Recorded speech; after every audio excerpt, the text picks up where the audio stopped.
دەچینە کوردستان لەوێ چانسی ئەومان هەیە کە بەناوبانگ ببین. بڕۆ بابە بڕۆ، ئەو تازە مریشکی خۆی دۆزیوەتەوە و کلیپشی لەگەڵ تۆمار کردووە. درۆ دەکەی ئەوە ئێوە شێت بوونە؟ ئەڤان ئیشکاری نییە، ئێوە هەڵدەبژێرت بۆ کلیپەکەی؟ لە ئیتالیاوە. ئەو مریشکە بۆ سەیرمان دەکەن، تۆ بڵێ شتێکمان کرد بێت؟ لاکەون کوڕە بەخۆم جەوم نەمایە، نەمتوانیوە لە کۆڵانەکە ڕابکەم لە کلیپەکەدا بەشداری بکەم. چانسی بەناوبانگ بوونم لە دەستدا، وەستە باتاڵی خۆم لە ئێوە بکەمەوە.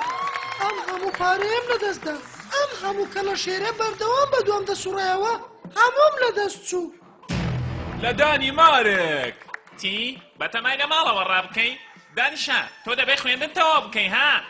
نا من دەچم بۆ کوردستان، مریشکێکی بارەمەندم، دەمەوێت خۆم بسەلمێنم. ئێمە تۆمان بۆ ئەم ڕۆژە پەروەردە کردووە؟ دەی دەرگاکەی لەسەر داخات. ئیزنم بدەن هەر دەچم، ئیزنیشم بدەن هەر دەچم. لە هۆڵەندا مریشکی برام بۆ لێ هاتووە، ستایلت گۆڕیوە؟ چی بکەم بزنی برام، ئەوە ستایلی قژم گۆڕیوە و خۆم جوان کردیە بەساقا. باوکو لە کلیپەکەی هەڤاڵ ئیبراهیم ڕۆڵێکم بەنێ؟ بەسە بەس، خۆ هەر بە مریشکانیش ناچی. ئایا چۆن ئەم بیرەی کردوتەوە کە لە کلیپەکەی مریشک بەکار بهێنێ؟ ئەوە فکرەی